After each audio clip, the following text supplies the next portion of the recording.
Folks, whoa, that was close. Sorry. You stay up here, please. Basically, I'm not going to give a presentation. I hope some of you maybe have seen my presentation at the expo stage 20 minutes ago. And this is basically just an open discussion that we can have on how we can introduce Bitcoin into the school system and what ideas you might have. The curriculum that I just presented is entirely open source. I just repeated for those who weren't there. So I had the chance in 2017 to start a media curriculum at a private school, teaching kids about self-sovereignty, privacy, in the digital age, all the things that you need to be to become a digital citizen.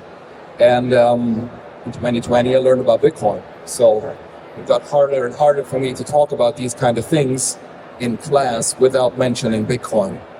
And the consequence was that last year in November, I had a conversation with my principal where my wife thought I would quit. Because after 2 hours, she didn't hear from me.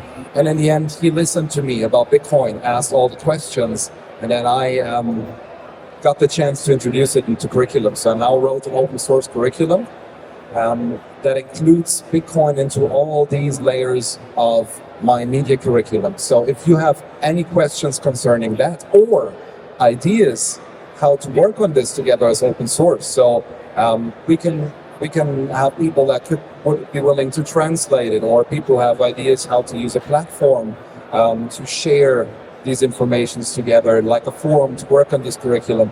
Anybody who has any idea, we're gonna pass the mic around and have an open discussion.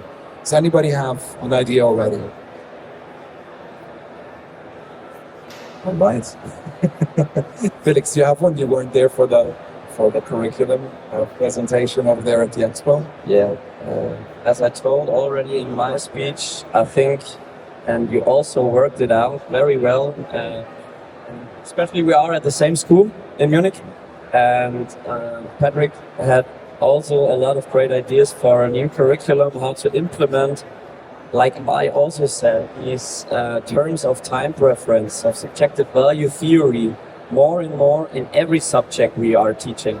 So we have to build bridges by introducing these terms, because we can use them in every other subject. Like I said, time preference is for me one of the most important terms every kid has to know in modern education, because time preference relates to the behavior and the goals for every individual.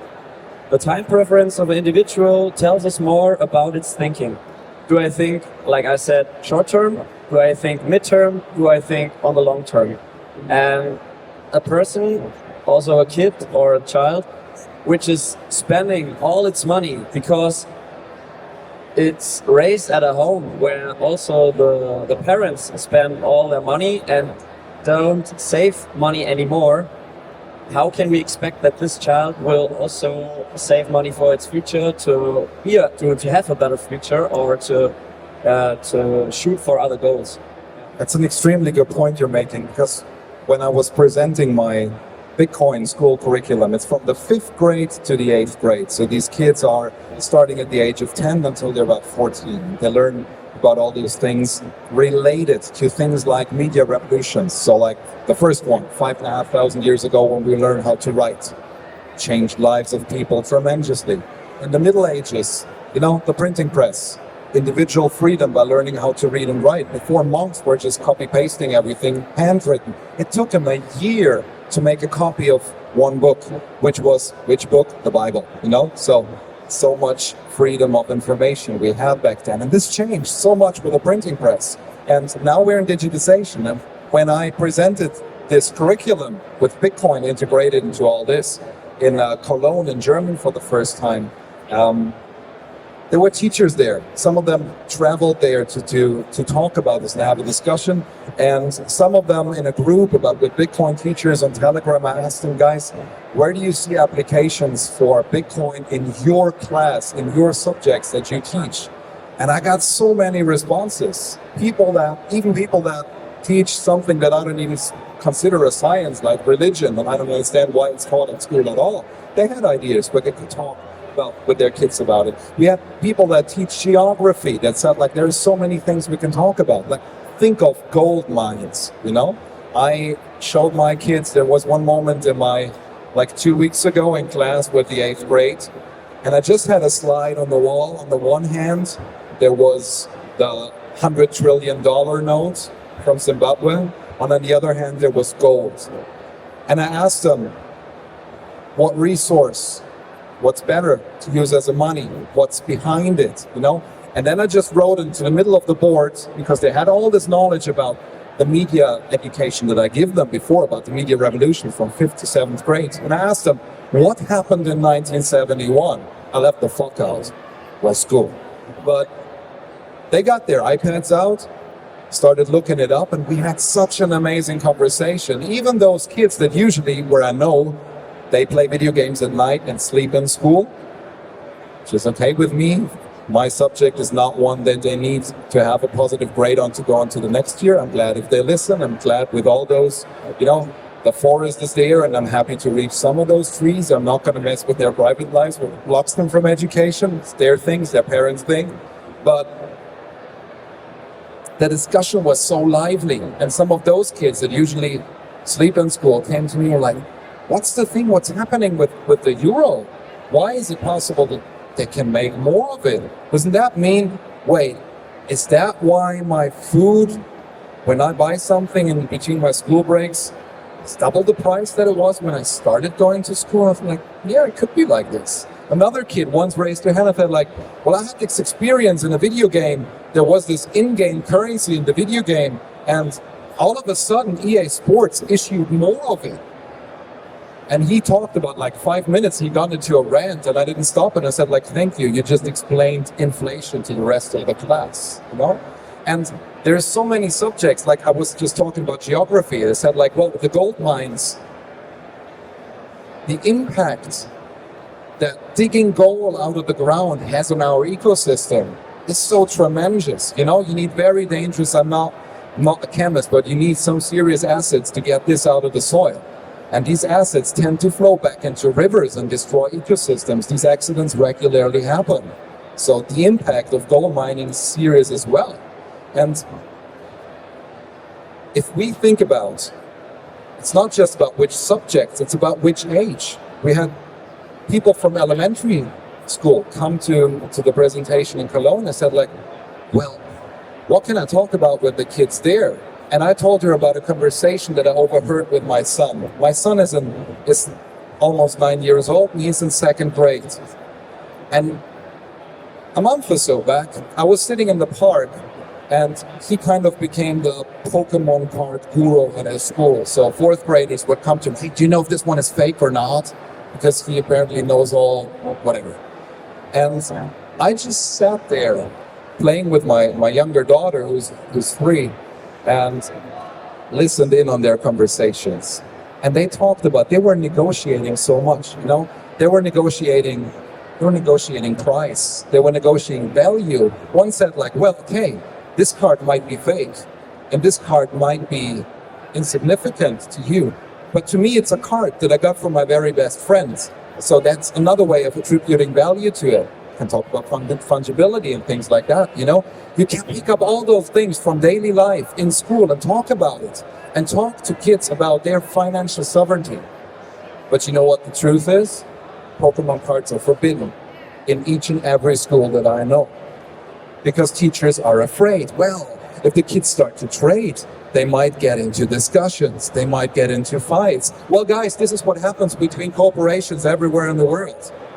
Shall we keep them away from experiencing real life until it's too late to actually learn about it? I say no. I say we need to educate them about these things. I say we need to integrate it. You know our economics teachers at school, when I talk to them, it's like, what kind of economics? Because I looked at the curricula before I wrote mine. I looked at the curricula for all the different classes and all the different subjects that they have. And I found so much in there that just yelled Bitcoin. In economics, in 8th grade, they're supposed to learn about the history of money, concepts of economics that create, how money is created, and about digital solutions for payment. And I asked him, okay, what are the 3 things you're teaching? And he said to me, well, it's Keynesian economics, it's state-issued money, and it's PayPal. I thought like, well, that's very gatekeeperish of you, you know? He's like, why? But he had no idea, never heard of self-sovereign money before.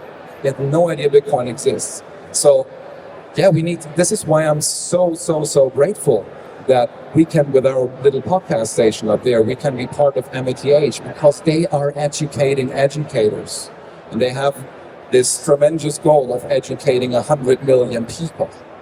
And I think this can only happen through a network effect. This can only happen if we open source and decentralize education itself. And yeah, I think this is where it all sums up. And I would love to hear your guys' thoughts on this, because I'm very passionate about teaching. And I don't want to give this job up ever. And I want to open source all the things that I learned with everyone. But I know that this can only become lively if we get more and more people into this space, you know, into this space of educating freely. The thing is, I just very briefly on the other presentation talked about Bitcoin Block. It's a project that we started to bring open source education into the public sphere. We rented out a shopping mall in a Munich, like a store in a Munich shopping mall for the course of 2 weeks, and people came there. And there are stories. Toby, I don't know where he is around, is a co-host of a podcast. He was there every day during the week. And he had people come in day after day asking more and more questions. You know, they went back home, did their learning, and then needed someone in the real world, peer-to-peer interaction to talk to. And this is what matters. And the reason why I think this matters is we need to find and we need to decipher the language of Bitcoin. I don't mean the code. I mean all of these implications that Bitcoin has on a societal level. We need to find the words for teachers, but also for institutions, for business, for whatever, because they all speak their own languages. The curriculum I wrote is written in the exact style that the Bavarian government does all the other curricula. Do I think it's a great style? No, it's terrible. But the point is, it's a style that they're used to. So we need to use the language that the institutions are used to. We need to speak their language and add Bitcoin to it, not in a sneaky way, in an open way. So we find peer-to-peer interactions that really value, you know? It's all those relationships in education that matter. It's not about, you know, when I teach them about the printing press, do I want them to know which year it was that Gutenberg invented it? I don't even know it from the top of my head right now. It's on my slides. I can turn around and look. It's on a flat rectangle that I can look everything up. You know, if the internet is screwed, we're screwed anyway. So look things up. Learn how to look things up. This is what we need. And then find the people that you relate to that find the language for you. We need to find the codes for people. There was one person that Toby told me about this in Bitcoin Block, and this is my favorite story of those entire 2 weeks of educating people about Bitcoin in the public sphere. It was a person from Brazil, and he listened to a beginner's presentation. He sat there thinking. He was very skeptical. And he was not a young man. But when I came back a day later after work, I saw him again talking to Toby, and Toby later told me this man had tears in his eyes. And the reason was, he said, you know, I just got educated and I had someone whom I could listen to because he was speaking my language, not in terms of Portuguese, but, you know, the language that he needed to hear. And now I can send back money without giving 30% to Western Union. And this changed a life. And this is what we need to do. So I asked you all, find peer-to-peer relationships to educate about Bitcoin. Thank you, guys.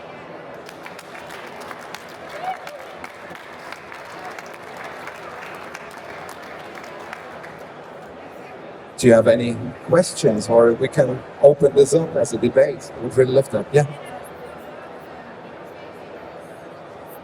Yeah, I'm Michael. I'm not if you can hear me. I'm also from Bavaria, more northern, Biden. I don't know if you heard that. Detail in Funkstraße, you road, if you drive to Prague, you cross that. First of all, I'm very thankful for your input. That's really great. I'm also a little bit emotional because it takes my heart. And I have an 8-year-old daughter and a 4-year-old daughter, and sometimes in the kindergarten they tell you have to do that in that way and that in that way, and we think, hey, what's wrong? Yeah, she's thinking what she's doing, and let her do, yeah, because she's doing experiments. I'm not sure how I can support you in that. I'm working in a classical field job in IT and information security, so I try to train and educate users to not fall for phishing mails. Therefore, also password security and identity things is also my direction. I talk a lot about, and if there's anything I can do and I can support, I want to connect, and possibly we have the chance to talk to each other afterwards again. Thank you. Love that. Would anybody else like to answer? Yeah.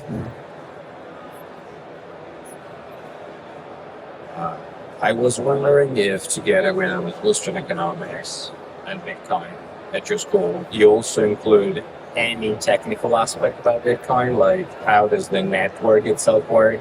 I think that for me, at least, very egoistically speaking, I really became entrenched into and convicted into learning Bitcoin a bit more when I learned about energy grids, and I think it becomes such an interesting for like learning about engineering and the computer science, obviously economics, and a bunch of other topics. So I was wondering if you ever thought of including into your teaching curriculum also maybe just 1 or 2 slides to, tickle the curiosity and make them go further beyond economics.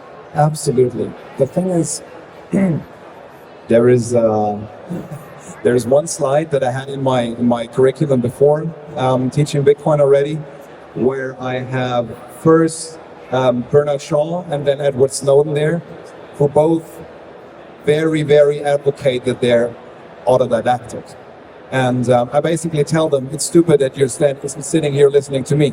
The real things in life you learn by yourself, you learn through experience. We can build relationships and talk about this, but I'm just giving you the ideas to look further. And it's the same with the technical things. Of course, I explain to them that what a blockchain is, and I try to find simple images for that.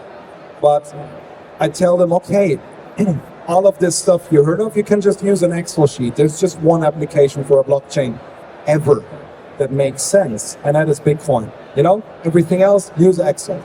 But this is where their journey starts. I just want to spark curiosity for learning itself rather than indoctrinating any of my thoughts on them. It's really the main thing, even before Bitcoin, when I started with this, and I keep telling my kids, become critical thinkers. Learn how and where to acquire information, not where to have people or, slay your heroes. Slay your fucking heroes, because you don't need to. But we need to do this in Bitcoin as well, because we don't need people that preaches what is Bitcoin and what is not. We need to open it up to everybody, and everybody needs to find their way of learning as well. Pleasure.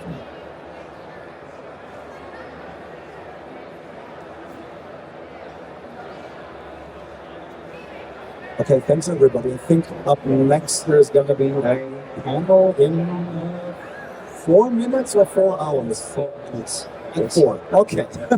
All right. See you around at 4. Thank you guys. Thank you for the attention.